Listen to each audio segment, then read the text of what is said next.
Good evening and a very warm welcome to everyone who has joined this evening for the discussion of JAANE YAARON. So this is a weekly event. Every Saturday we meet at 9 p.m. on Talking Films Online.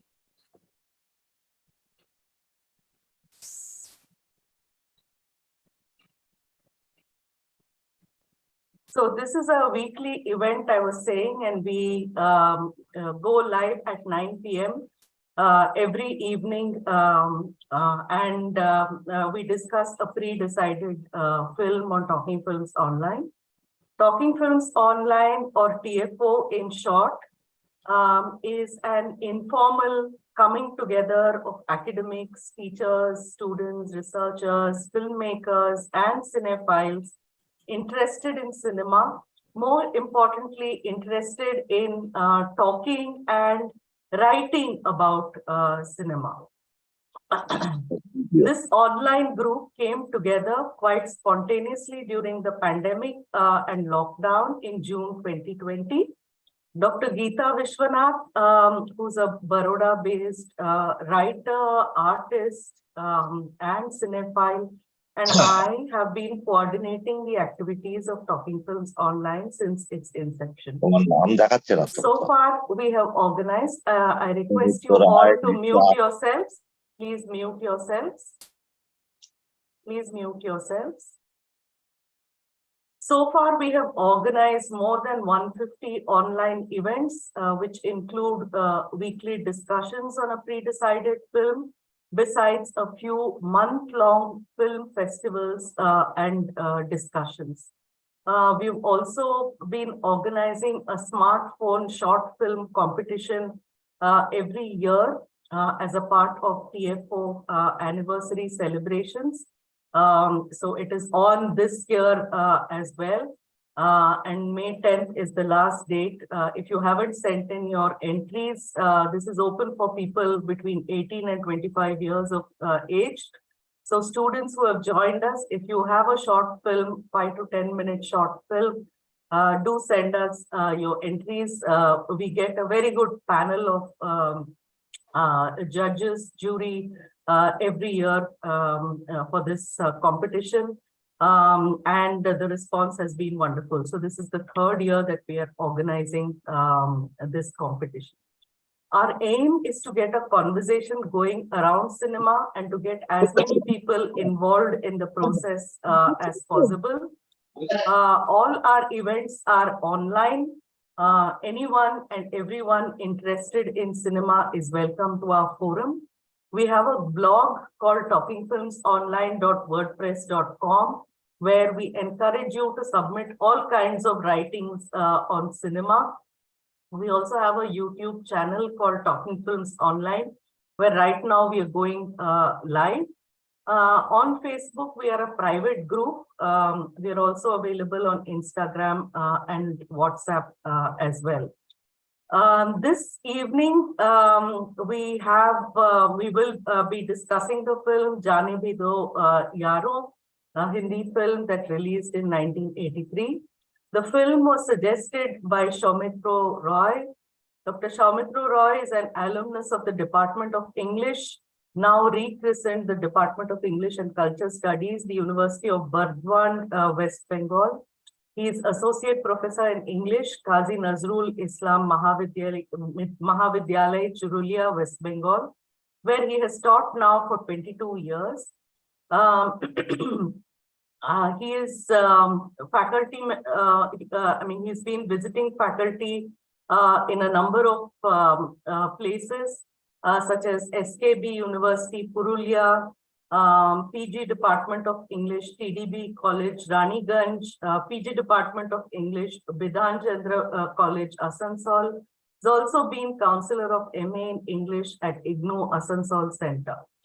Soumitra Roy has organized and collaborated in hosting 13 national and international seminars funded by the UGC and ICSSR, and has also published widely. He has recently co-edited a book titled Interrogating Eco-Literature and Sustainable Development, which is to be launched on 23rd May 2023. That is in about a month's time, by Routledge. His areas of interest, I request you all to please mute yourselves. His areas of interest include post-colonial studies, film studies, and culture studies. He's passionate about sports and has an active interest in sports literature, including cricket literature, and is in the process of writing a book on cricket historiography and cultural transactions. A very warm welcome to TFO Shaumitro. Thanks for suggesting the film. We're really looking forward to the discussion. Over to you, Shaumitro. First of all, good evening, everyone. And a very big thank you to Nikhila and to Geeta Vishwanathan for having me over here. It's been a journey which I've been part of over the last 3 years, sometimes intermittently, sometimes very regularly, because these things coming on every week is a little bit of a challenge at times. But generally, it has been a very rewarding experience to learn about world cinema, because we see a lot of movies, but we don't discuss them often. I think that in February, when Aparna Sen came over here talking about Poroma, it was at that point of time that I got on to Nikhila, and I suggested that we talk about a lot of filmmakers, but we don't talk on Kundan Shah almost at all. And she very offhandedly suggested who's going to discuss, and then the onus was on me. So I think that when we look at Kundan Shah, and particularly his most important film, JAANE YAARON, I think there are a little bit of there's a little bit that we need to discuss before going on to the film as such. It came out in 1983, and 1983 is the time when all these huge banner movies were actually being made. If I go down the list, I find that year we had Agar Tum Na Hote, Rajesh Khanna's film. We also had Sautan of Rajesh Khanna and Avatar. Amitabh Bachchan had almost 3 hits with Nastik, Mahan, and Andha Kanun. Then there was those South Indian directed movies of Jitendra, Mawali, and Justice Chaudhary inclusive. So there were movies which were happening a lot. Amitabh also had Pukar, Hema Malini had Razia Sultana, which was a huge hit. So these were the films which were being made in 1983 were actually movies which were very big budgeted movies with lots of stars. And therefore, Hindi movie was having a huge time financially. Okay, so these huge blockbuster hits, as we call them, every week almost something was being churned out. And in the midst of all this, we had some youngsters coming through, fresh faces, like say, Betab, Sunny Deol was launched with Betab, Jackie Shroff was launched with Hero, Manoj Kumar launched his son Kunal Goswami with Kalakar, which had wonderful songs. And then Anil Kapoor came onto the scene with Wo Saat Din, which incidentally also had Nasiruddin Shah. So 1983, in a way, it's spoiled the average Hindi movie goer, because there was so much to look forward to. The sorts of films which were being made, which I've mentioned just now, is such a wide range when you look at it. Okay, with films which are very action-based, films which had romance and everything else. And yet, at the same point of time, what we call middle-of-the-road films like Rang Birangi of Basu Chatterjee, and then those so-called art movies, as we popularly call them, like Ardha Satya, very hard-hitting movie which was there, starring Om Puri, Katha, starring Farooq Sheikh and Nasiruddin Shah, Masoom, again, Nasiruddin Shah, which had Shekhar Kapoor's debut as a director. Kamal Hassan Sadma came through. Then Shyam Benegal made 2 movies that year, Arohan and Mandi. So suddenly we had this huge choice coming through in 1983 with Hindi movies. Okay, and there were lots of productions, lots of variety and everything. And in the middle of all this came a movie called JAANE. Now, frankly speaking, I was in school when JAANE happened. And I don't know how, but over the next few months, somehow we had one of these video cassettes at that point of time, which we got hold of, and we could watch JAANE. I did not watch it, first of all, in a movie hall. I watched it on the VCP in those days. And I was completely, even at that age, I was in school, I was quite awestruck by this fact that here was a movie which, first of all, had no songs. Okay, it was something with Hindi movies, we are always associating ourselves with dance numbers and songs. And suddenly here was a movie where there were no songs. And this is one of the things which actually attracted me to the movie. And it had a huge ensemble sort of cast. Most of them were almost unknown, apart from, say, Nasiruddin Shah, who was a art movie actor, whatever that means. Okay, and also Om Puri, who was not the most handsome looking man going around. And yet in this movie, in this film, as we see, JAANE YAARON, suddenly they were the two stars who were there, because all others were practically unknown. Okay, so it was a sort of shock to watch JAANE YAARON, because here was a movie where there were no stars, but it had a message which was so important in every sense, or there were multiple layers of messages, which now we understand comes through at every level. And also at the same point of time, as we look at it now, there's a lot of humor which was involved. Now, if I just log on to, you can cross-check Kundan Shah's filmography, or you just can go on to Wikipedia, for example, and you just type on JAANE YAARON. The genre is comedy. Now when we talk about JAANE YAARON, taking JAANE YAARON as a comedy is actually a little bit of a disservice to the movie, because the tone is one of comedy, but overall the film is not a comedy at all. Okay, because there is a strong message which is there. Now, when we look at JAANE YAARON, the title itself is something, it is as if we'll sing, okay, there's plenty of it happening, we all know that, but let's leave it at that. JAANE YAARON, और सोचते नहीं हैं इसके बारे में, or that sort of a thing. Let's not think about it too much.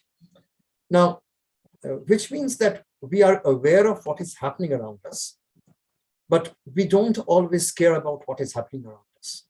So there is this awareness which is there, but at the same point of time, we are not proactive about what is happening around us. Now, when you look at the movie, and I'm not very sure how many of you have looked at the, seen the movie, actually, seen the film. If you have, then you'll understand that the storyline is actually something which is very simple. Okay, it is very simple. It is about two people who are no-gooders, and then what happens to their lives. Now, I was going through an interview by Kundan Shah a few days ago. And Kundan Shah referred to the fact that when he made this movie in 1983, he practically had nothing to do. Okay, he had made one movie which was his diploma film at FTII. He was an FTII product, which was called Bongo, which was a very strange sort of movie because it was in black and white, number one. Most FTII diploma films are black and white. At least in those days, they were so. Kundan Shah passed out from FTII in 1976, if I remember correctly. And then between 1976, when he made that diploma film called Bongo, he wasn't doing anything much. He was so, although he was in the industry, so to say, he himself says that. But he was not part of the industry because he was not making anything. He was only trying to find out an avenue where he could make something. Okay, he could make a movie. And therefore, it took him quite a long time to realize what he wanted to do. Okay, it was something of a situation where he was actually quite unsure whether his graduation would actually be of any help or not. Because prior to this, he had actually collaborated with Saeed Mirza in the production and writing of Albert Pinto Ko Gussa Kyun Aata Hai, which was produced in 1980, okay, which came out in 1980.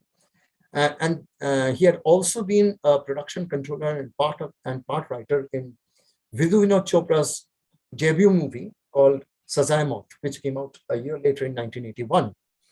Now, with these two movies, therefore, he was almost there, but he wasn't quite potential. There was just potential, but he was not kinetically over there, which means that there was a sense of invisibility about the man.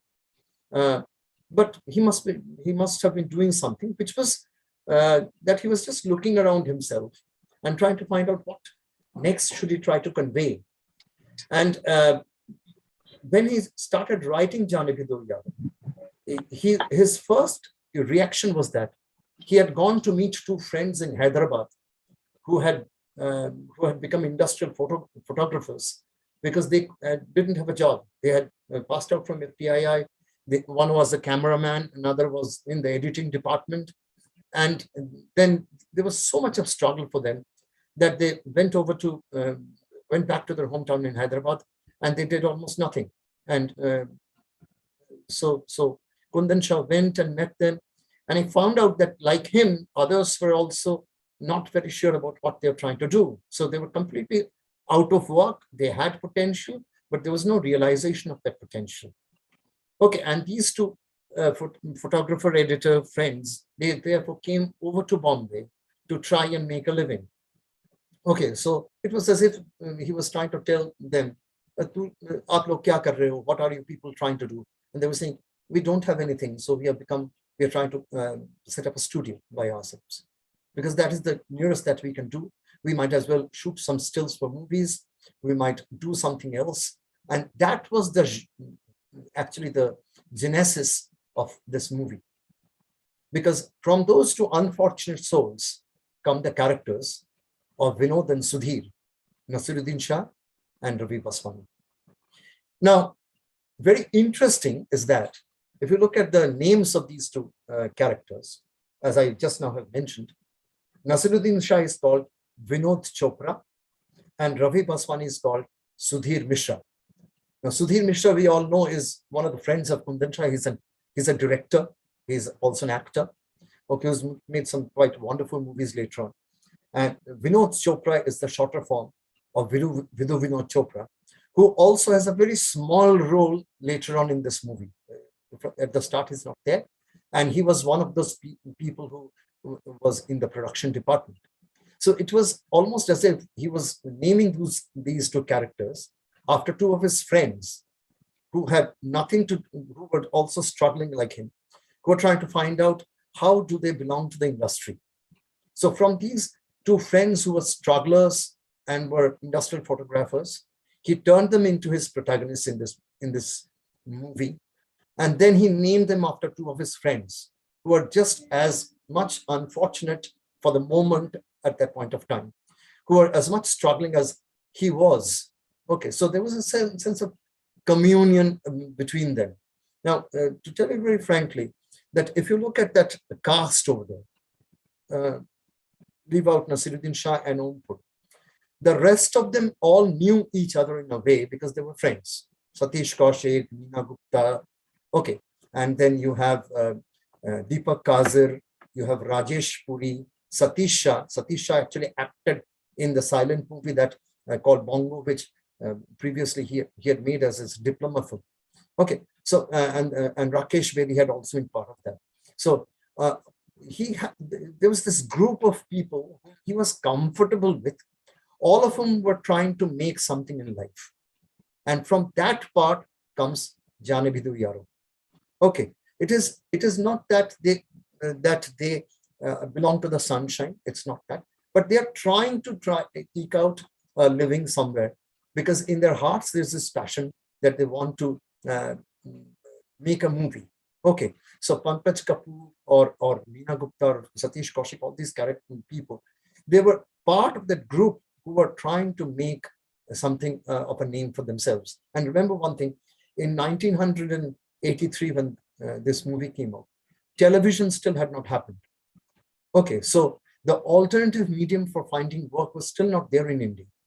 So either you worked as an assistant to one of the directors who had a huge name, somebody like a Subhash Ghai, and Kundan Shah once mentioned that how could I work under Subhash Ghai, because he already had 14 assistants. I couldn't go to Manmohan Desai because he had 17 assistants or some people who were part of the production. So there was no option for him to try and go over there. So the other option was that he needed to actually write his own script and make his own movie. Okay, and this love for writing came in him because he had worked as in one of the publishing houses previously in Bombay for nearly 4.5, 5 years before he went off to FTII actually.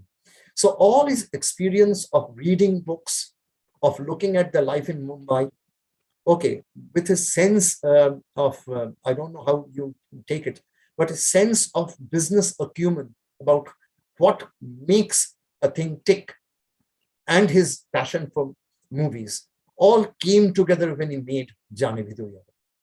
Okay, and it begins with these two photographers who have just now opened a studio, and they're waiting for 50 people to come in as guests for that inauguration. And they find that nobody comes actually. Instead, there is another studio which has been opened right bang opposite to their office. And they find that a huge number of people have gathered over there because for free, everybody is being given food, drinks are being circulated. And the two people who are actually in the midst of all this, who are trying to spoil the business that Vinod and Sudhir are trying to set up, are actually the characters of Satish Kaushik and Meena Gupta, okay, who work for an industrialist called Dharneja. Now, it is from here that Sudhir and Vinod understand that the world is an absolute cutthroat competition. So even if you want to work honestly, and when they're waiting, the character of Vinod says to Sudhir that Mehman aayenge. Okay, and always remember that hard work pays off. Okay, so and then he sings a couple of lines from the Hindi version of We Shall Overcome, which is Hum Honge Kamyab. Okay, it is as if he's telling himself that times are tough, but we will have our moment. Okay, and when they start boosting themselves up, and then they find that all this is happening because they need to make themselves available to this cutthroat competition. And that opportunity comes when a man called Kamdar approaches them, because for something which they need to do for a particular newspaper house, which is okay, for a particular can people mute themselves, please? Okay, so the thing is that they need to go to this editor's house, which is called Khabardar. Okay, and they need to meet the editor and become photographers for that newspaper. Now, Khabardar is supposed to be one of those magazines or one of those media houses, which is after the fact that they want to expose corruption. Very upright sort of editor is there, who is a lady called Shobha, okay, played by Bhakti Barve, who was incidentally the wife of actor Shafi Namdar at one point prior to his death. Okay, so they go and meet Shobha, and Shobha promises them work. Okay, because she understands that these two apparent fools, okay, they have talent and they can be used. मेरे काम के लिए ये लोग काफी है. That is the sort of idea that she has. है तो ये लोग बहुत बुद्धू, लेकिन मेरे काम के लिए बहुत काफी है. And she is wanting to expose this industrialist called Tarneja. Now, Tarneja is being played by, over there, it is played by Pankaj Kapoor, a very wiry, thin Pankaj Kapoor at that point of time, mustachioed and bespectacled, who still had not made a name in movies as such. It was almost a sort of debut that he had with this role. And because remember, the first time we come to know about Pankaj Kapoor, the actor, is when he becomes Karamchand in television, 1986. Okay, that he's the first detective of Hindi,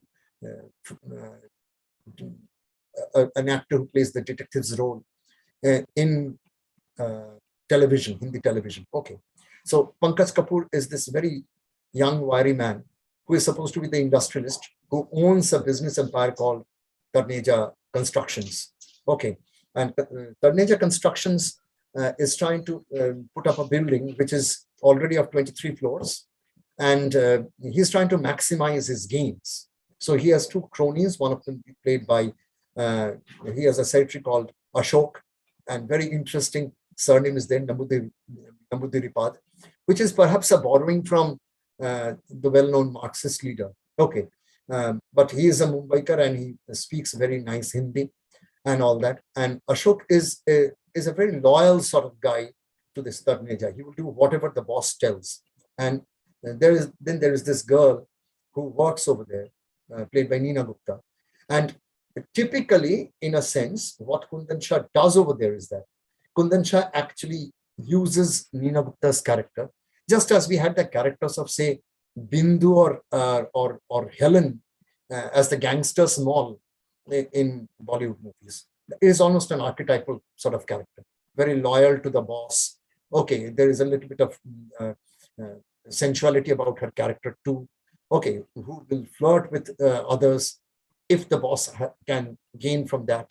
Okay, so Tarneja uses these two people to put a cover over whatever wrongdoing he has. So his first target is to construct a 25-story building, which does not have the permission of the commission of the municipal corporation, the Brihan Mumbai Municipal Corporation. So that he needs that permission. So he catches hold of the municipal commissioner, De Mello, which is played by Satish Shah. The role is played by Satish Shah, a semi-comic sort of role. Who speaks typical Hindi, which is associated with a Goan. Okay, more of English, less of Hindi, and that is a little bit tuta-futa also. So the character is very well brought out. And he's a man who says that I'm very straightforward. I cannot give you any sort of permission to construct and all that, those extra floors. But he takes a bribe and allows that to happen. Not only that, he says that, okay, we'll strike a deal. So he invites Tarneja over to his house. Now, in the midst of this, therefore, Shobha recruits Vinod and Sudhir to try and expose Tarneja. Okay, because she has an idea that if I start making out these stories, I'm going to gain currency in among the media, which nobody has done. Okay, so everybody else is paid media. I'm not paid media. So I'll expose Tarneja. Okay, the wrongdoings of society have to come up. Now, it is worthwhile to note that when he does make Tarneja's character and talks about these illegal constructions and later on there will be notices of dismantling the floors which are illegal, okay, or of making the flyovers. Tarneja will make the 4 flyovers, okay, where he will try to maximize his gains and will find that his business rival, who is Ahuja, played by Om Puri, says that hum log to cement mein reit milate hain, wo reit mein cement milata hai. Now, there is a history behind this, of course. Now, just cut back a couple of years prior to this movie being made. Okay, and there were 2 great scams which came out during this time, between 1980 and 1983. And both concerned the very powerful chief minister of Maharashtra at that point of time, A.R. Antuli. So Antule's government had actually given permission uh, to these builders, although they had made a point that there would be a rationing of cement, which could be which people could have access over, okay, in making construction. So if you could have access to, say, around 500 maybe bags of cement for a particular time of construction. But what used to happen is that somehow people, these very rich builders used to bribe the politicians, and then they used to get hold of these extra bags of cement uh, and make their constructions. So the government on one hand was having a rule that you cannot have extra bags of cement. And then on the other hand, it was taking bribe in order to give permission to these builders that you do whatever you want, as much as you put in a percentage of your earnings to my coffers. So that Antule's government got exposed on that, and actually he had to resign. Not only that, during his time, a couple of flyovers also got dismantled. They just collapsed. And there was a lot of ruckus in Mumbai regarding how these constructions were happening. So the government in Maharashtra, remember, Mumbai is the economic capital of our country. Okay, and during Antule's time, very sadly, the whole economy had actually gone down by almost 23%. You can look at the figures, cross-check them, and I'll find that almost by 23%, the whole economy had slipped down. And it was because of the fact that the government had no control over anything, whether in the construction of flyovers, whether in the construction of huge skyscrapers, which was making Mumbai's skyline look very different at the beginning of the 1980s. Okay, so this corruption was intrinsic to society at that point of time. The political system, the realty estate people, they had, and the police, the media, all these together, therefore, had a nexus. Everyone knew what was happening. Nobody was actually stopping anyone from doing what was happening.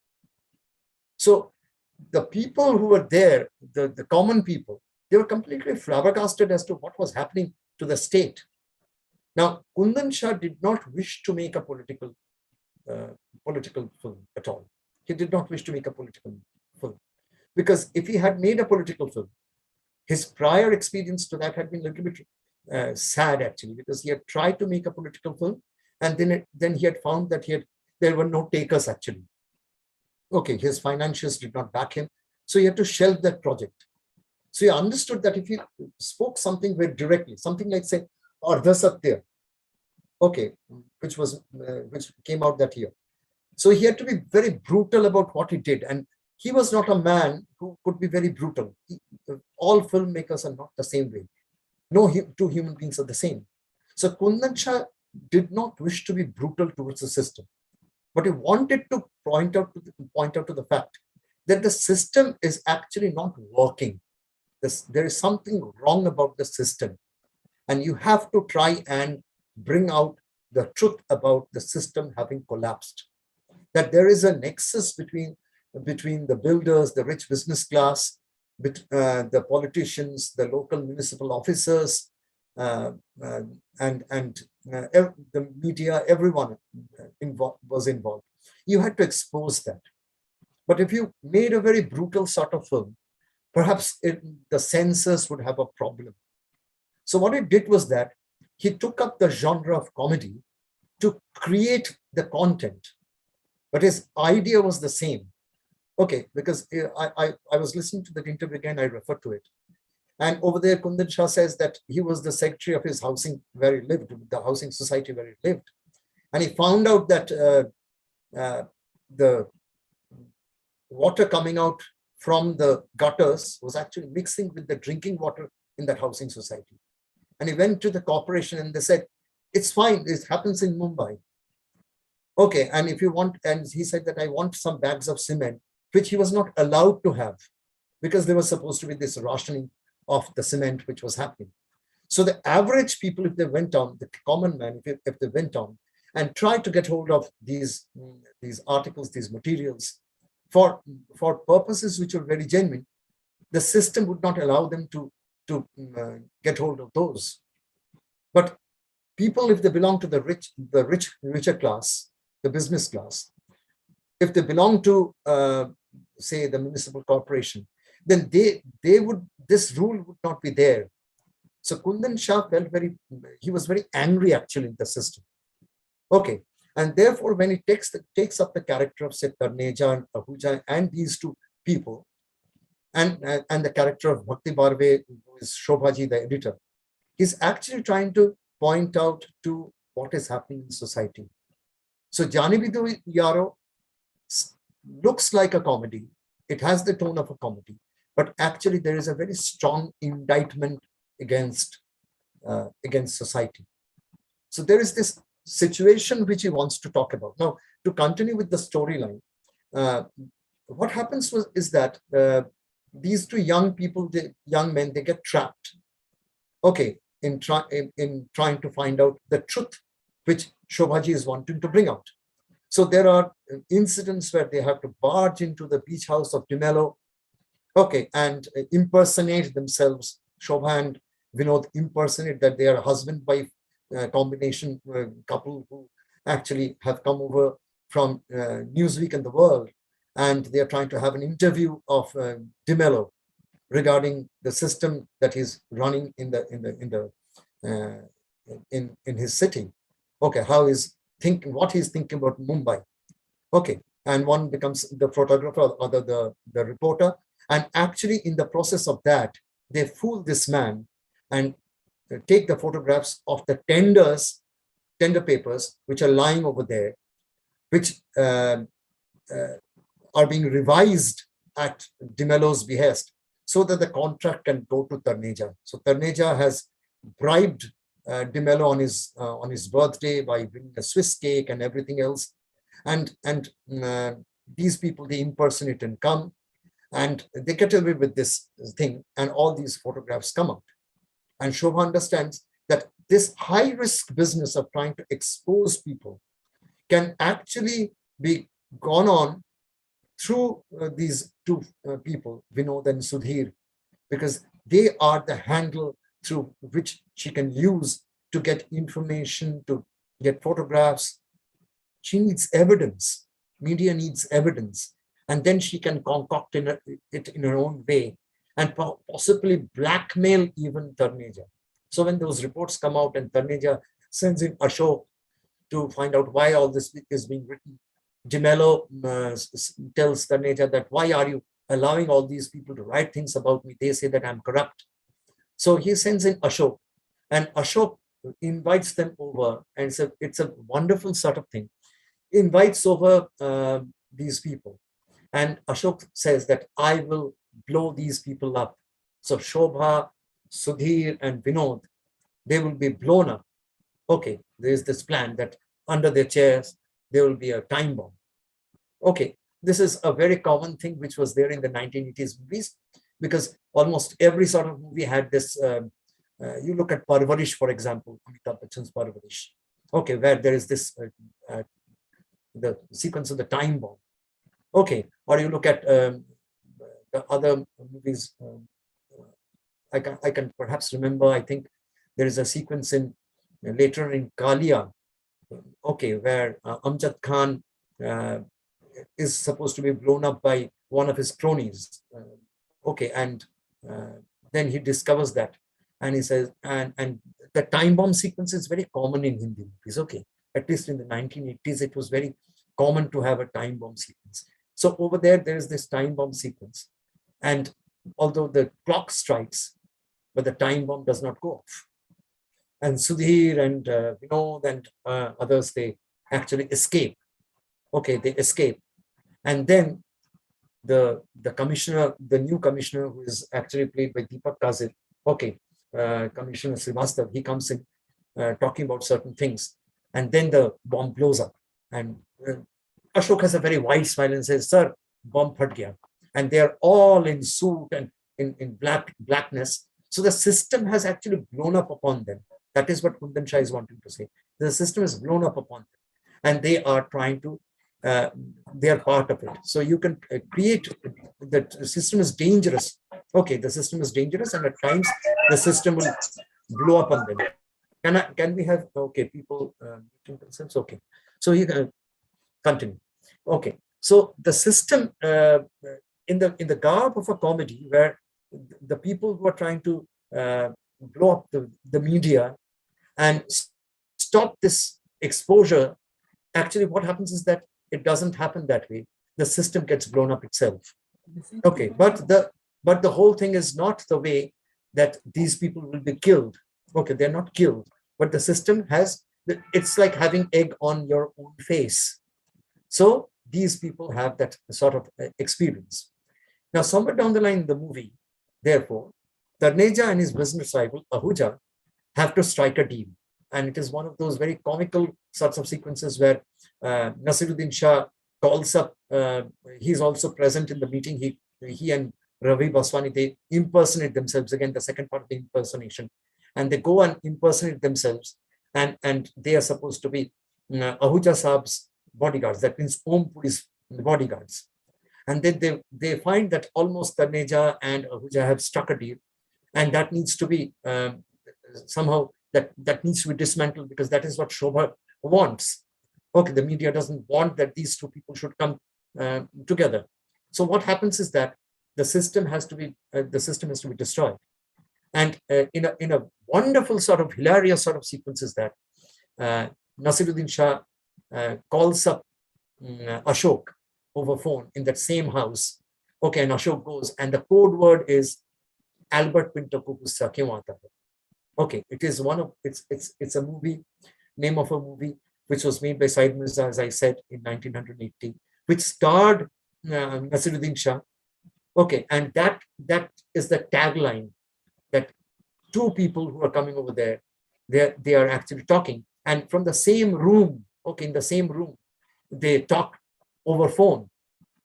Okay, and suddenly they discover that Ashok discovers that there is a person standing right next to him, because he sees himself in the mirror and then he sees the other person.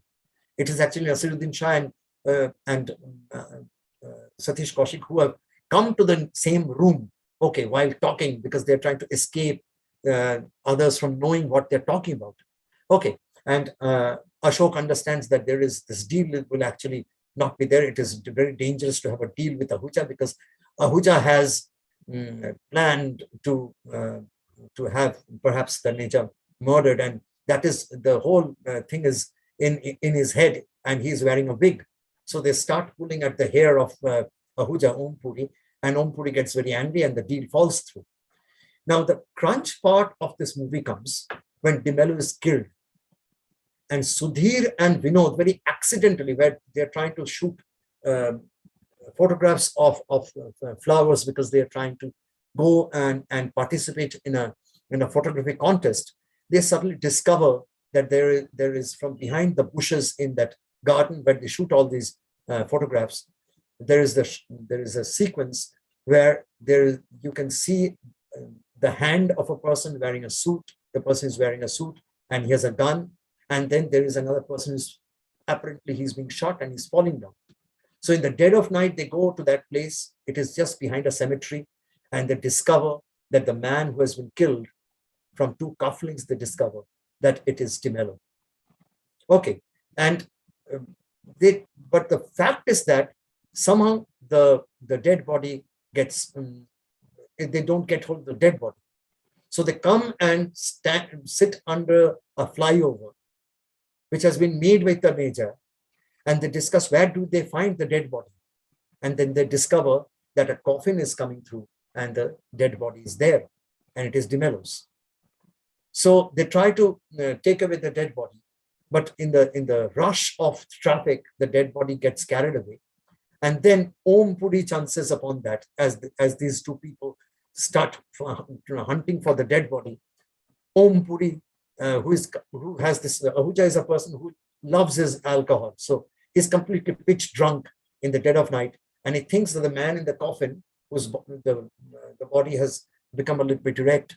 It's not supine. So it's become the upper part has become erect. He thinks that it is a man in a car whose car has broken down. Okay, so what Ahuja does is that he tow chains this coffin and takes it to his farmhouse. Okay, and although all this, the photographs are there, so when Shobha says, let's have the dead body and that will be it. So both Tarneja and Ahuja will be exposed at that point of time. They suddenly find that they don't have the dead body. But again, they come to learn from Ahuja during a conversation, where he says in a drunken stupor to Shobha that I was traveling last night and there was this guy and he was not speaking and he had a broken down car and I had to take him to my farmhouse. And then these two people understand that it must be Di Mello who is over there. So so they start going to that, they go to that farmhouse and they find out the dead body of Di Mello. You know, how to take the dead body. So they put on roller skates on the dead body and try to push the whole dead body forward. So they run with the dead body almost, Di Mello's dead body. And Ahuja comes to know, Taneja comes to know. So all of them are chasing this dead body and these two people who are taking that evidence because they are trying to, what Vinod and Sudhir are trying to do is that for them, the dead body is everything.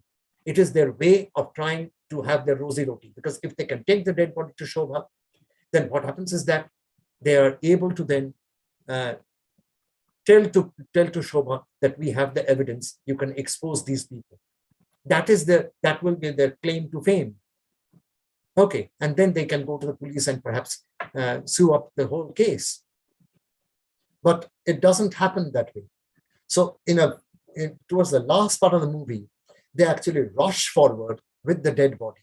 And first of all, they drape the dead body in a burqa, and then they take the dead body into a theater where the Chirharan sequence of Draupadi is taking place. Now, one of those actors who's taking part in that play, so that there's this play within the play sort of construction, which has been, the motive which has been promoted by Kundan Shah in this movie. Okay, so we are already watching the drama unfold, and then in the midst of that, there is this part of Mahabharata, one of the most important sequences where the play is taking place in the theater, and then Duryodhan tells Dushashan, go and bring Draupadi. Now, what Vinod does is that he drapes up Di Mello in the sari of Draupadi, shaves off Di Mello's mustache, and puts Di Mello onto the stage because that is the safety. But Taneja, Ahuja, Shobha, when they come chasing, they all understand that the dead body is over there and that Draupadi is the dead body. Okay, and the more the Chirharan they try the Chirharan. What happens is that Nasiruddin Shah understands, or the character Vinod understands, that you can't allow the Chirharan to take place, because if the Chirharan takes place, then everything gets exposed. So somehow you have to stop that. So how much do you conceal is important in that context. How much do you conceal? Okay, so when you're making a sort of expose, how much of an expose do you make? Okay, the evidence, how much of the evidence do you bring out? That is also important. How long do you conceal that evidence? That is important. So Nasiruddin Shah gets onto the stage and stops the Chirharan of Draupadi taking place. Okay, and then Tarneja gets onto the stage, Ahuja gets onto the stage, and somehow Rajesh Puri Kamdar, who is the assistant of Shobhaji, a man who is named Kamdar but doesn't do any calm at all. Okay, he suddenly the whole curtain, the backdrops actually changes, and it is suddenly we find that we are in the court of Akbar or one of the Mughals, and there is anarkali. So Draupadi becomes anarkali. Now, it is what Kundan Shah is trying to do through this is that he's trying to say that the society will remain the same. Okay, the characters will change their names. So whether you have a Tarneja or an Ahuja, the exposure will be the same. Okay, or the concealment will be the same. At the same point of time, whether you have a Draupadi Chira or an Anarkali, the thing is that the system won't change. The thing is that a woman's modesty or a woman's identity will be violated. That is the way society has always been. It always will be. Now, in the midst of all this, Srivastav, the commissioner, new commissioner, comes in, and Vinod and Sudhir say that everybody is involved with this. Shobhaji is having a sort of idea that she's actually blackmailing these two people. She's trying to expose, but blackmailing these both Ahuja and Taneja. Taneja has killed Dimelo. Okay, so not only is he a corrupt builder, but he's also a criminal. He's also a killer. So they request Srivastav that please call in the police and get all these people arrested. And they're almost certain, Vinod and Sudhir, that their moment of being Hum Honge Kamyab has actually graduated to being Hum Hai Kamyab, Hum Ho Gaye Kamyab. So we shall overcome has now become, we have overcome the oddities of life. It is only a matter of time when we actually are people who become well known for exposing this corruption in society. Everybody is involved. The media is involved. The builders are involved. Everybody else is involved. But what happens is that at the end of the movie is that they're completely aghast because a deal is struck between Shobha, Taneja, and Ahuja. So Srivastav tells them that if you go on quarreling amongst yourselves regarding who is going to have the tenders, 50% of the tenders, or who will have all the money which is there involved, then all of us will be in jail. All of you will be in jail. So it's better that we bury the hatchet and try to plaster over all these things. Now, Ahuja is not wanting to listen to this because he sees this is his chance to get back at Taneja, because Taneja had built two flyovers and both of them have collapsed. So this is his moment. He can blacklist, he can get Taneja blacklisted, and he can become the unrivaled builder therefore. Okay, but Taneja says that why should I only go to jail? All of you will go to jail because all of you have been involved. So in the background of that stage, in the green room, the deal is struck. Shobha gets a few lakhs. Taneja and Ahuja, they say that we can't allow this to happen. So we all need to exist within the system. The system needs us, and we need the system. So Srivastav strikes this whole deal. And who are the two people who are to be held responsible for what has happened to the bridge? So there is a police evidence against supposedly Sudhir and Vinod, and they are sent to jail for 6 months because the public memory is very short. What happens today, in 6 months' time, people don't remember that. So Vinod and Sudhir will go to jail.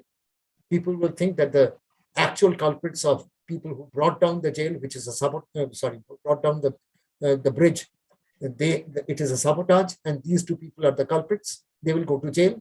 In 6 months' time, the charges will be withdrawn. They will come out. People will forget that all this corruption, and they will say, "JAANE bhi do yaaro, aisa hi to hota hai." This happens in India. This is India. This is our system, and we will have to live within this system. And the common man will always hope, "Hum honge kamyab," but will never be kamyab. That is the message that Kundan Shah wants to give. Okay, so basically, it's a very hard-hitting film. JAANE bhi do yaaro is a very hard-hitting film. But the mode of presentation of Kundan Shah is something which is very unique because he took recourse to comedy. He didn't want to make a brutal, blunt movie. He took recourse to comedy and made this movie. Now, we must remember that when JAANE bhi do yaaro came out, it was not a film which was a huge commercial success. Certain movies, when they are first released on a Friday, or when they are first see the light of day, they don't become too successful. You can think of Anil Kapoor's Lame, for example. Okay, it was not one of the most successful movies. But with time, people realize that this film had enough merit. It might not be a commercial success, but it will not be one of the highest grosser movies of the year. It will never be counted, but it will be counted as one of the most important movies of the generation because it is able to make a statement which stays with in people's minds. When Shashi Kapoor made Junoon, for example, Junoon did not work. And Shashi Kapoor, although it had Shashi Kapoor, it had Rekha, it had Nasiruddin Shah, it did not work. It was not a commercial success. And Shashi Kapoor was asked what was wrong about the movie. And he said, it didn't have enough dialogues or characters which we could remember. So the people didn't like it. With Jaane Bhi Do Yaaro, it is that people didn't realize how important it was once in a generation sort of movie, which was about the common man, about our aspirations, our love, our thoughts, our frustrations, which we live with every day, where we try to grab every sort of opportunity so that we can present something to people or can make a name. Just try to go back to the first few sequences of the movie, where Vinod and Sudhir accost anybody coming onto the road, take them inside the studio and try to get their business going. So the person who tries to come and seek rent from them for that shop, he is accosted and he's almost forced to have a couple of his snaps shot. Then you can think about Shobhaji who comes in to get back the work which she had thought that these people are useless. Basically, I need to get back my work. I'm going to cancel the trial which is there for them. And she gets accosted and they think that she's an aspiring model. Okay, until both of them get a slap each on their faces and they understand that no, it doesn't work out that way always. So in this movie, we find that there are plenty of elements which we can think of, which now become very important in the context. Perhaps if Jaane Bhi Do Yaaro had been made today, this middle of the road sort of film, which now we think is much more workable, it might have been a commercial success, even though the cast was practically unknown, because the movie was about us. The next work that we can think of Kundan Shah after this one is that wonderful comedy on television, which was Ye Jo Hai Zindagi. And then he collaborated with Said Mirza for Nukkar and made Wagle Ki Duniya with Aziz Mirza. So he had this strain of comedy in him. Okay, but he understood that the common man is the most important. It is about us, what we feel, what we go through, what sufferings we have. That is important. And his movies, his films, even with Kya Kehne later on or Kabhi Ha Kabhi Na, it is about people who are basically losers in life, we say, about people who are losers. Sudhir and Vinod will never be successful, but it is about people who have a dream, who want a different sort of society, and they want to play a part in that society. That is what Jaane Bhi Do Yaaro is all about. Now, I think I've almost spoken for an hour. Nikhila, do we need to go on anymore, or we can shift to the discussion part now? Yes, thank you so much, Shaumitro, for kind of taking us, giving us an overview of the entire film, and also placing the film in the context of what was happening at that point in time, other films that were getting made at that time, and how this was different from those films, and how it has kind of become a cult film over time. So Exactly. even though at that point in time, it may not have been so successful. The film is now open for discussion. Anyone who wants to come in at this point in time, please unmute yourselves so that I know that you want to speak.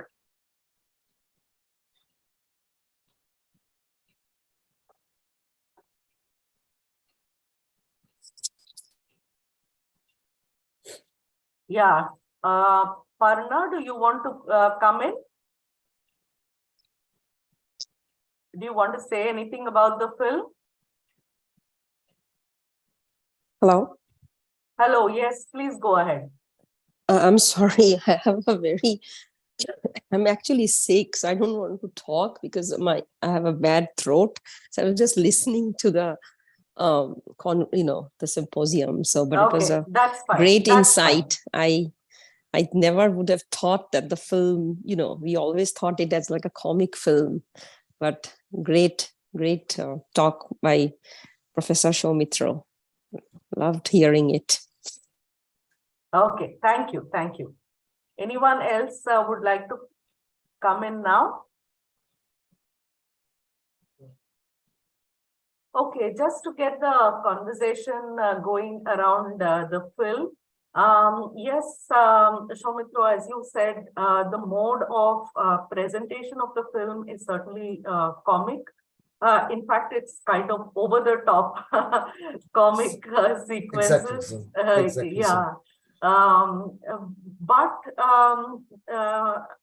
in terms of its politics, in terms of the way the nexus works between the business classes, media,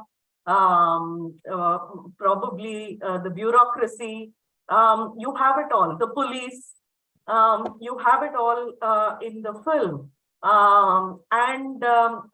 Probably the tongue-in-cheek mode of presentation is also in a way, it's as you said, it's kind of kind of drawing our attention to what is happening in a way which is not politically in your face. So this is a kind of a veiled, probably way of drawing our attention to something very serious.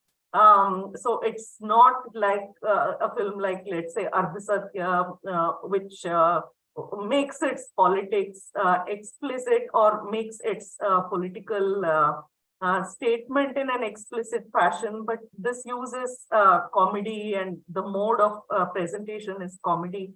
There's also such a contemporary ring to the film. You can just replace, Ahuja and Tarneja with other names today, and it would probably, not be very different. So of course, in the time, of media. So initially, we think that the character played by the Bhakti Barve is a kind of committed journalist, and is interested in exposing things. And then we realize that media is so compromised. In that sense, I thought at so many different levels, this film has such a contemporary ring to it. And also in terms of, I think that entire sequence of the play, which becomes something that people, the audience is enjoying. The people who are actually watching the play is also enjoying. The comedy, which is bringing new twists and turns to the old story.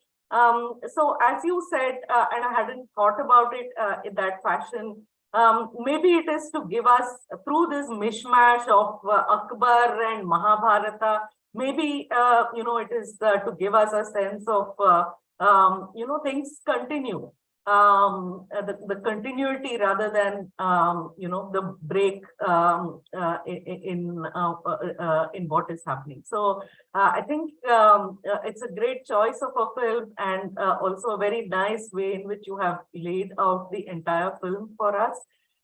Anyone else who would like to come in is most welcome. I just want to make one point. I think what Kundan Shah was trying to say was that crime has a sort of universalism. Compromise to crime also has a sort of universalism. And although the names might change, the time might change, but the crime won't change. Our value systems also don't change. Just as good things don't change, bad habits also don't change. It continues. And by sacking one Abdul Rahman Antule as the chief minister and bringing in somebody after that, or now in 2023, if you look at it, the number of scams that we have in the country, okay, with regard to, or in as we go through the 1990s, for example, Kundan Shah could perhaps almost visualize that this is only the start. And unless and until we understand how we look at our own society and we try to take corrective measures by ourselves, okay, which perhaps if you refer to one of the most decorated TV shows, Office, I can remember Office in this connection, which also had Pankaj Kapoor as the central character. Okay, you can think of that. Or you can think of Wagle Ki Duniya, where Anjan Srivastav plays Wagle. You'll find that it is up to the person involved who is trying to say, I am not going to compromise my idealism. And if I do not compromise, maybe then the system might wake up a little bit. But because we are always saying, chhado yaar, it doesn't matter. Okay, jaane bhi do yaro, it doesn't matter. Therefore, the system is remaining the same. Okay, so I think that is one of the very important points which over here Kundan Shah was trying to bring. Yeah, thank you. Geeta has unmuted herself. Geeta, please go ahead. Yeah. Thank you, Nikhila. Yeah, I just wanted to say that when we revisit, what is now considered a classic film from the vantage point of the present, then we need to look at what is its value for us now. And that, I think, already Soumitra and to some extent Nikhila as well, both of you have pointed out. So I don't wish to add to that. But I would just like to draw attention to certain allusions in the film, which I thought were very interesting. One you have already pointed out, Soumitra, that is the reference to Albert Pinto. And the film, basically the plot of the film is borrowed from Michelangelo Antonioni's Blow Up, and Kundan Shah is almost paying a homage to Antonioni by naming the park, Antonioni Park. The camera focuses on that board as well. And that's where the murder has taken place, quite similar to the discovery of the murder in Blow Up as well. So these are just some of the things I thought about, and the rest of the things I don't wish to repeat. You have already spoken, and Nikhila has also spoken about the continuities that have been established through this film in terms of, the continuation of corruption or crony capitalism or these kind of things that continue to this day, and which is what makes this film a classic, because through the mode of political satire, it is talking about certain universal social ills. Yeah, thanks, Geeta. Thanks for the reference as well. I was wondering why it is named so. I think this explains why the park is named the way it is. Anyone else who would like to come in? Please unmute yourself so that I know you want to speak.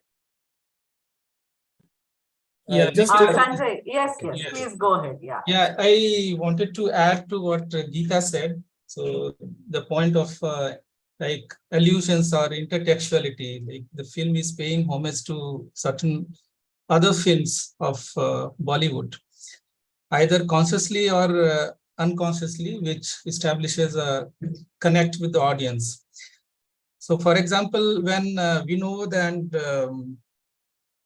Sudhir, they are sitting, there is a poster of Churuta, the film which was released in 1981 and it was in which Deepti Nawal acted. Then there is this Sudhir is once humming in the film is the song of Ek Duje Ke Liye, again, which was released in 1981. So Exactly. he's doing like hum bane tum bane ek duje ke liye, like just humming the song. Another poster which is there is of Sawal 1982 film. Again, when they are running in burqa. So on the road there is one pole over which there is this poster of the film Sawal, which was released in 1982. There is another one, Pyara Tarana, again a film which was released in 1982. And then, of course, you already mentioned Albert Pinto Gussa Kyun Aata Hai, 1980 film. Jangli also, in a way, is present there when Vinod and Sudhir, they are in the Antonioni Park, and all of a sudden they fall. And at that time, they say Yahoo. So that is exactly what happens in Jangli film when there is this song which starts Yahoo, and then Saravanu falls on the mountain, and Shammi Kapoor also falls. Okay, exactly, there is the fall of these two guys, and then they are shouting Yahoo like that.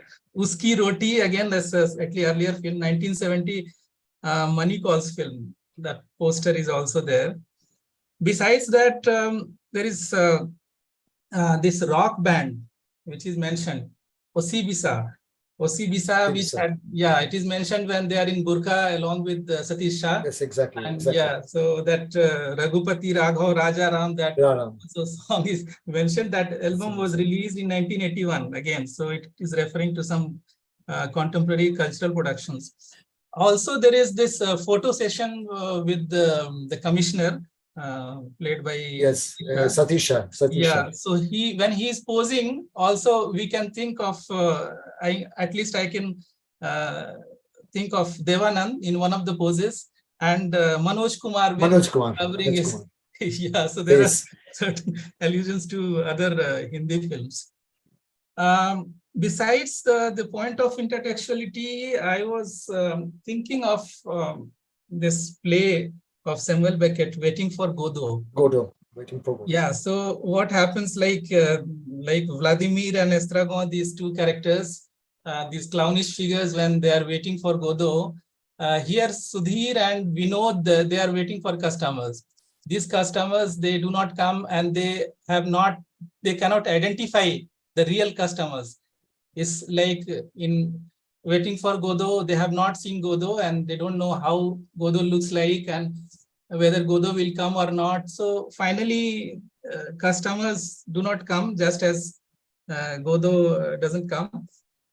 And they are also in a way clownish, because Nasruddin Shah, again, he's wearing trousers, which are very over large, absolutely over large. It's borrowed from the launderers, actually. They say they've borrowed it from the launderers. Oversized, yes.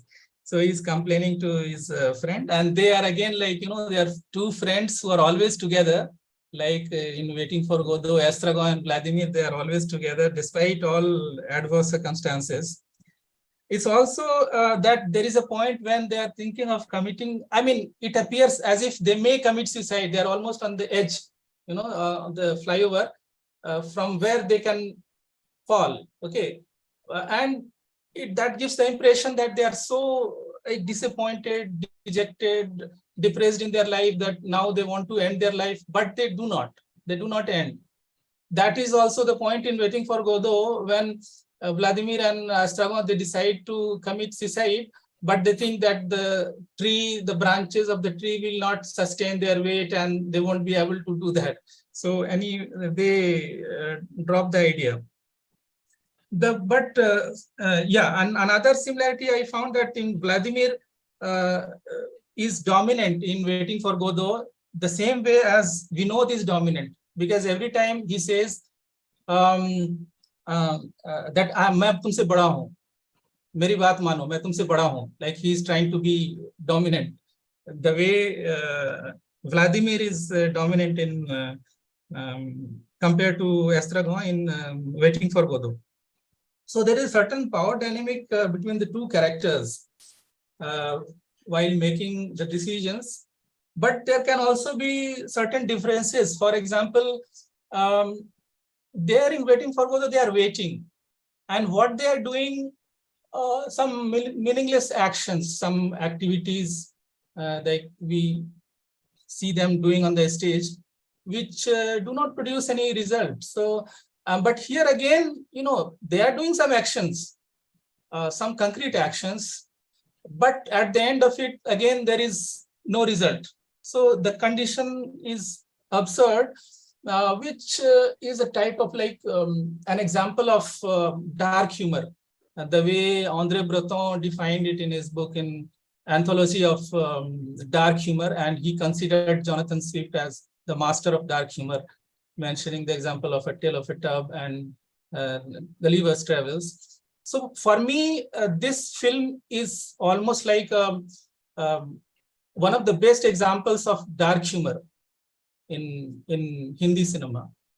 So that way, this film becomes successful. Another point which I wanted to highlight is the interplay of the background and the foreground. So something which remains in the background, after some time, it comes to the foreground. So if you see the way the plot evolves, that how the murder of the murder of Commissioner Dumelo by Tarneja is discovered. So this is a photograph in which actually in the foreground there is this monkey, and Vinod wanted to take this picture and give it for the competition, the photo competition. But finally they find there is something in the background. And when they enlarge, and then that background becomes so important that it is so overwhelming that becomes the center of the plot, and that governs the whole series of the rest of them, which follows after that. So the background comes to the foreground. Again, like some of the songs which are used, like when they're walking in the street, and then Hum Honge Kavyam, that also shows the irony of the situation. And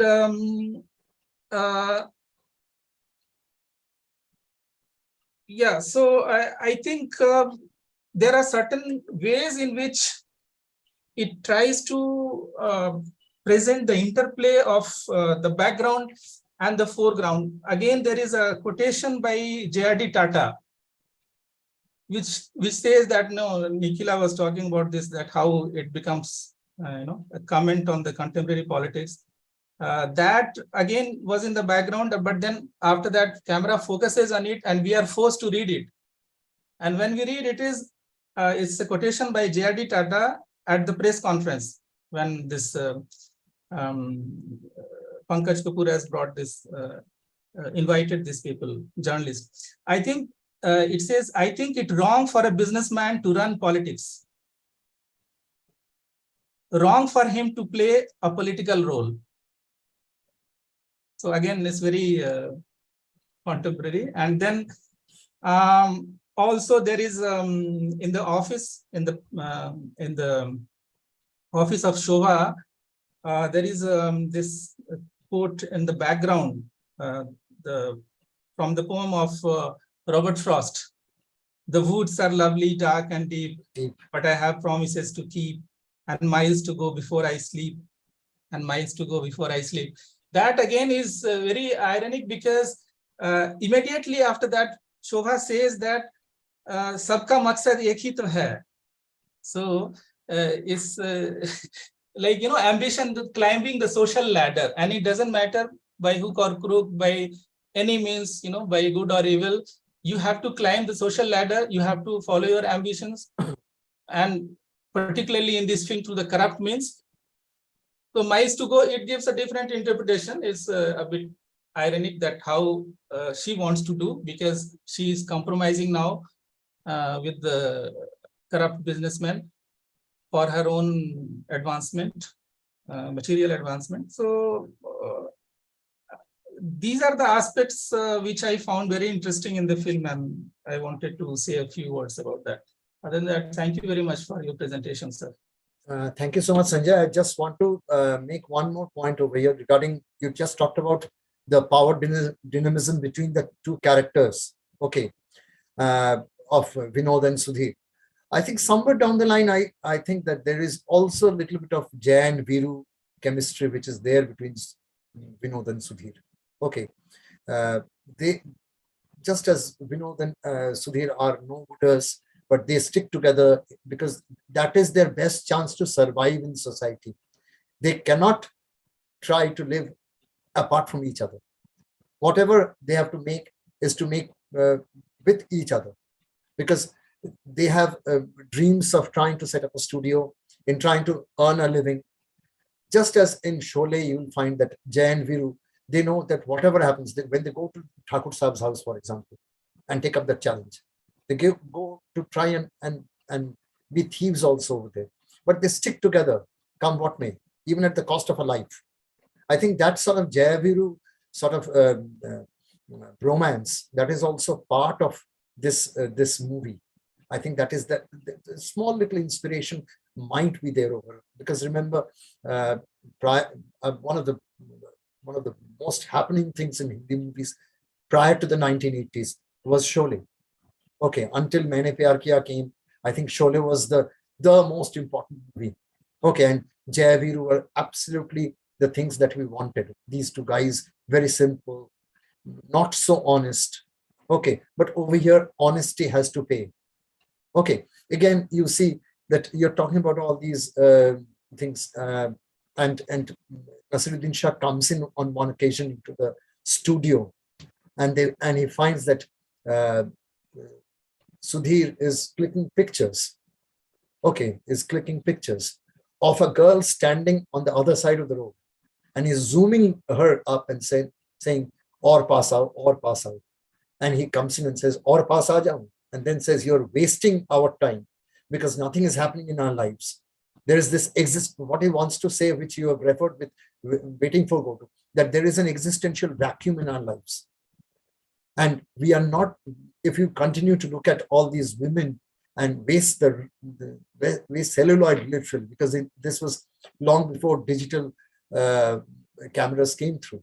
So you're wasting reels, so to say, and you're trying to only shoot the photographs of girls because you have this inclination. This is not going to make our lives. I think that is this thing. Again, just go back to Sholay over here, where I think Amitabh Bachchan's character says, "Sara din nautanki karta rehta hai." Remember, when har waqt ladki patata hai aur nautanki karta rehta hai. That is the sort of idea that Amitabh Bachchan gives over there in one of the sequences. Exactly the same thing over here. Now, if you look at this movie, also one more thing. Nasiruddin Shah was a very happening actor in 1983. He did a wide range of movies. Okay, if you look at it, he did, I think, just go down the list. I need a list over here. He was in Katha by Sai Paranjabi. He was doing Masoom that year. Okay, he had also done Rosad Din. So there were a variety of roles he was doing. He was a very happening sort of actor in 1983. Okay, so it is Nasir's way of trying to get into a movie which he didn't know what he was getting into. He was perhaps the most successful of the actors over there, because that same year Ardha Satya had happened to Om Puri, and prior to that, Om Puri had other Shyam Benegal films, but he was not, or Govind Nihalili movies, but he was not very well known. Okay, but Nasiruddin Shah was well known, so he had a lot of stake, and this was his way of trying to experiment. He had already done this sort of role in, say, Albert Pinto Ko Gussa Kyun Aata Hai, where his frustration was coming through. Okay, so there is a lot that is happening in this film, and once we look back, it is such a great, heartwarming movie. Actually, although there is a little bit of sadness that we have failed ourselves. Geeta wants to say something again, I find. Yes, Geeta, please go ahead. Yes. No, I just wanted to add to Sanjay's reference about that Waiting for Godot. Nasiruddin Shah has a theater group called Motley, and Motley he had staged Waiting for Godot, in which he played the role of Ladimir, and Estragon was played by Benjamin Gilani. Just wanted to add to Sanjay's reference. Okay. Anyone else who would like to come in now? And Ajanta had a comment in the chat box.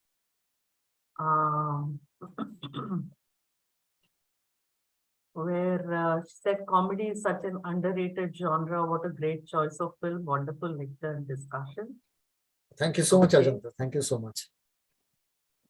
Okay. Anyone else who would like to come in at this point? Okay.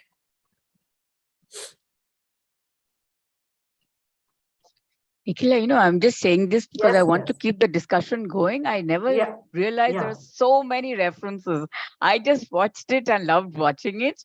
So I never realized all of these references that Professor Soumitra pointed out, Sanjay, Geeta, all of you. So, as I said, it's such an underrated genre. So,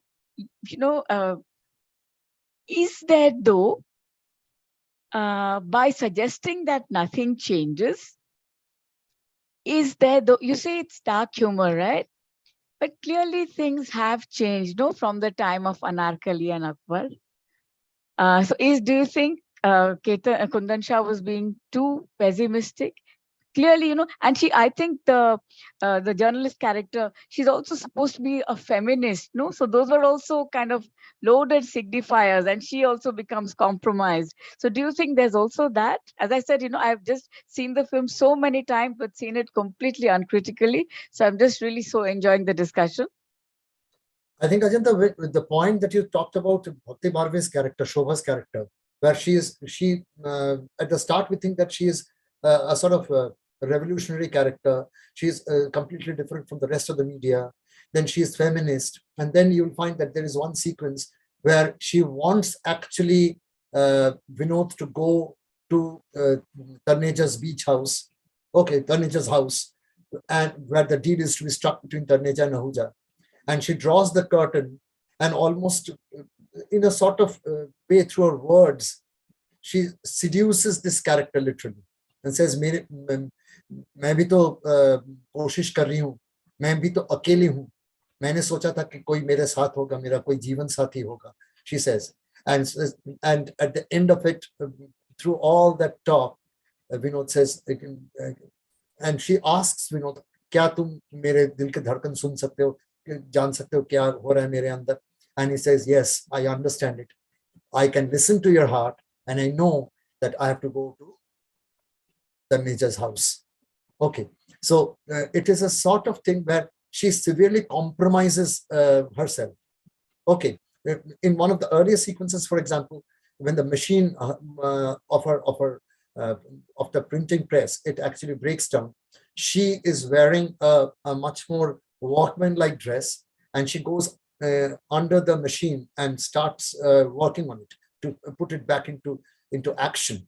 And from that sort of go-getter sort of lady to the part where she compromises her idealisms and also seduces literally Vinod and traps him into putting him into the dangerous position of the house over there. It's really something. It is a progression within a very short span of time, which is wonderfully shown by Kundan Shah.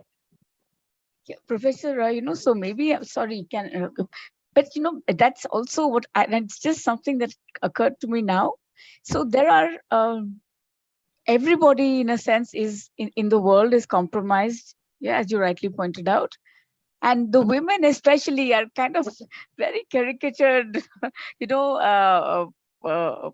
but this is clearly also a time. So, when you say, or when we assume that nothing changes, clearly things have changed. Yeah, they have changed. They have changed. And, enormously. And say Draupadi or Anarkali were also very feisty women.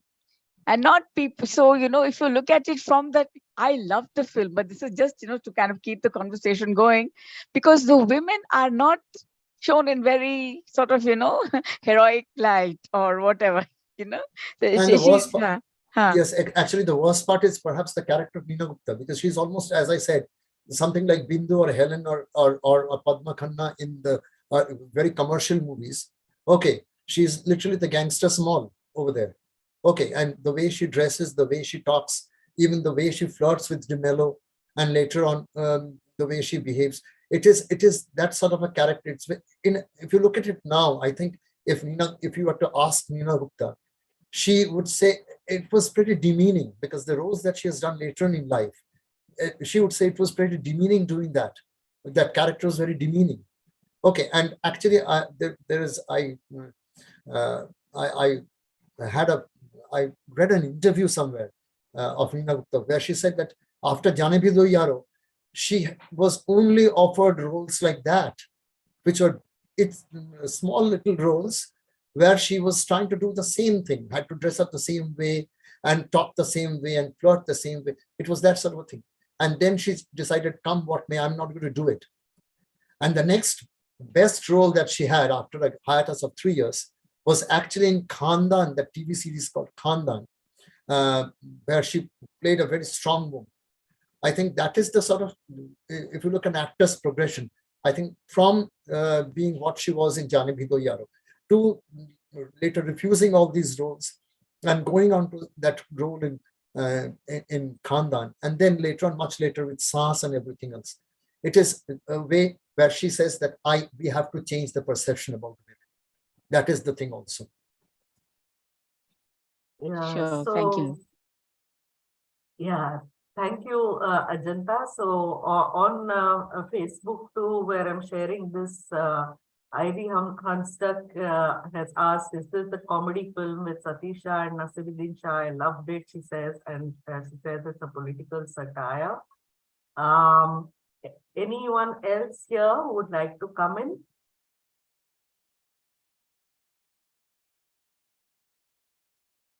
Tarakeshwar? Nothing much. Thank you. Thank you for the film and thank you for the discussion. Okay.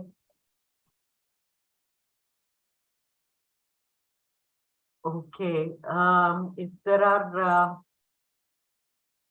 no more. Can I, Nikhila, yes, sir, yes. can I ask, because, just a question. Are there actually women-centered comedy films? So anybody in the group, where women play, kind of protagonists? Are there such films, or do we know? I haven't seen too many, frankly, Ajanta. I really can't remember. That's a good point that you bring in. I really haven't seen too many. Can't remember really, where it is a women-centric comedy. I don't think so. Okay, it's not that way. Okay. There might be occasions where women, the female protagonist plays a comic role for a part of the film, but really women-centric comedy films have not been made by Hindi filmmakers too much. I can't recall. Okay, frankly speaking. There are films where there are gender reversal roles, which are comic, where women also play a central role. But it is actually what happens if women become man kind of thing. That's a point. That's a fair point. That's a fair point.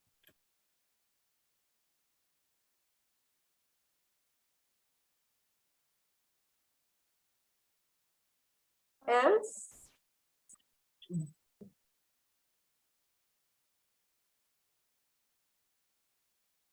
Okay.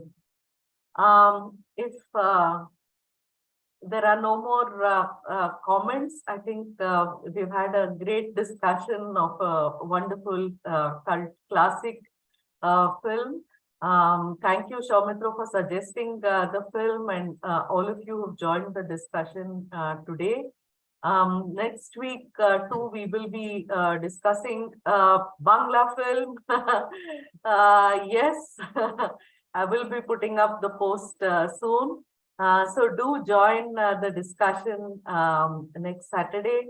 And we hope that you will keep joining on Saturday for these discussions.